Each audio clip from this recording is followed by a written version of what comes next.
Man, there just always seems to be some bad shit going down in show business. Welcome back to the channel, guys. Today our movie in the middle is See How They Run. See How They Run is the newest whodunit about a drunken detective and his overly ambitious constable partner who try to solve the murder of the director of the movie version of the play based on Agatha Christie's Mousetrap. I promise it's not as complicated as it sounds. It stars Sam Rockwell, Saoirse Ronan, Harris Dickinson, David Oyelowo, Ruth Wilson, and Adrien Brody. So I was super excited for this movie the first time I ever saw the trailer for it because it seemed like one that wasn't going to be promoted as much. It really only had like one trailer, which, as you know now, everything has like 4 trailers and teasers and TV spots and all this other stuff. So I was really surprised that it only had one because it felt basically like, somebody saw Knives Out and then was like, I want to do that. So they did another one, and I'm really glad that they did. But this one is interesting because after seeing the movie, I did some research, and I gotta say, this premise is really weird because it's about the play The Mousetrap, which in real life is still going. This is the longest running play in the world. It started in 1952 and has gone through the present, minus like a year and a half or so during COVID, and it's had like 21 or 27,000 odd some performances, something like that. It's nuts how many that they've had, but it's still going. But the thing is in the movie, the part of the plot is that they can't make a movie based on the Mousetrap until the play has finished, which in real life is also true. But this movie was made. So this was like just a roundabout way of doing it, and probably the closest thing we're ever going to get, at least in the near future, of a movie version of The Mousetrap. It's very meta. It also reminds me of the musical Curtains, in which there are people putting on a musical within a musical, and it's also a murder mystery whodunit. And I was also in it in high school. Oh, great heavens! Starting off with the highs, one of the obvious ones is just the aesthetic. This is kind of something that has become a thing in recent years, is doing murder mysteries with different aesthetics, but specifically ones that people are going to be like, ooh, I want to go see that. We have like ingrained in us a very specific set of things that we want to see in, I hate to keep using the word, but an aesthetic of especially a murder mystery, and they're usually all very European things. But yeah, this one's set in London, and it's got like fancy hotel rooms and quirky music and things about like movie making and theater and storyboards and all these fun things that were like, not only is that fun, but that sets up for a really great setting for a murder mystery. I don't know what it is about us. As long as there's something to do with the world of filmmaking or theater or art in a murder mystery, but in movies in general, we're like drawn to it. It's like, how meta do we want to be? But aside from the murder mystery itself, I think the big obvious hook of the one trailer that we got was having Saoirse Ronan and Sam Rockwell as the two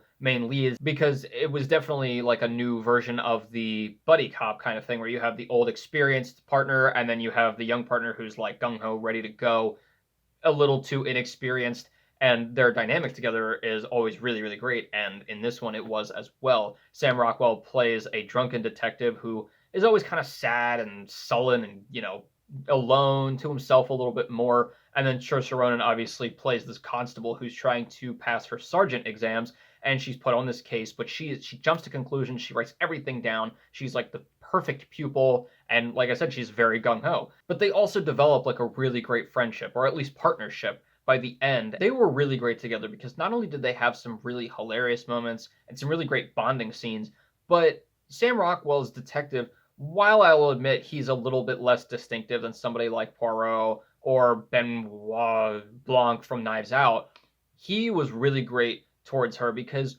while she can be annoying, he's never necessarily like angry at her. He just kind of avoids her sometimes, and that's really, really funny and makes for some really great scenes. And lastly, there were some really great twists and turns in the movie because, firstly, just the twists and reveals themselves were actually pretty good because after seeing all of these whodunits, after a while it's like, well, how do you do something different that's not either predictable or just out of left field? And I think they did a really good job of balancing those two, where it was surprising but also made sense. But there were also some things in the middle that were just concepts that were turned on their head from murder mysteries in the past. And honestly, I'm really, really impressed with how they can continue to do these really fun types of movies and murder mysteries specifically, like Knives Out or ones before that, where they're like more of the same of what we like and want, but they are different in details and story and everything, and they can do new things that we didn't think of before. I do have two middles. One of them is really, really small. It feels a little bit less distinctive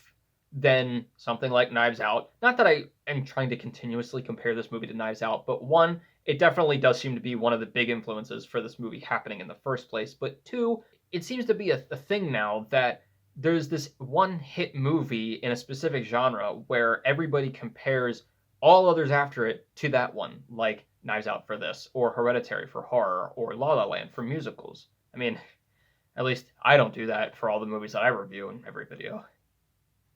My other middle is that there's a bit in the beginning slash middle of the movie that kind of foreshadows what's going to happen at the end. And part of me is like, that was really cool because it's a really fun bit. And like, you know, from a mile away that that's what's going to happen, but there's still twists anyway. However, yeah, at a certain point, it's like, well, yeah, when you get to the end, you kind of know what's going to happen. Not necessarily everything, but the general structure of like how it's going to go. You kind of know how it's going to happen. So it is a little bit of a bummer, but at the same time, the bit was still really funny and really cool. My only low, and it may not even be a low, but I'm not quite sure. I can't really go into detail about why because it would ruin the movie.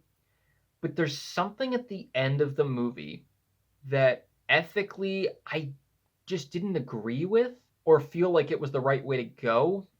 And it's again, I can't go into details, but basically it's like it depends on something in the real world as well. Whether or not it's the same in the real world as in the movie, what they decide to do in the movie's end with this story just feels kind of wrong ethically and like morally. It's like, oh, okay, so you're gonna do that. Well, I guess that takes away from everything we've just learned a little bit. So again, I really highly encourage you to see it so then you might know what I'm talking about. So overall, See How They Run is a really fun new addition to these really funny, really interesting, intriguing murder mysteries with different twists. Sam Rockwell and Saoirse Ronan did a really great job. I loved it. I actually wanted to see more of them. And as much as I usually don't advocate for original movies having sequels, I would be fine with this one having a sequel to get more of them and their partnership and their maturing friendship as well, because I really, really loved them. Good lord, the sun really came out. And while it seems to be a little bit less distinctive than some before it, it definitely has its place, and it's created a whole new story that I would love to see more of. I'm going to give See How They Run a 3.5 out of 4. Well, guys, let me know what you think of See How They Run, and let me know what your favorite murder mystery is of all time and who your favorite detective is. I am going to be promoting my Knives Out video here because obviously, but for those of you who are new to the channel, just know it is one of my very first videos, so you've been warned. And as always, keep your hopes high, your stress low, and movies right in the middle. I'll see you guys later.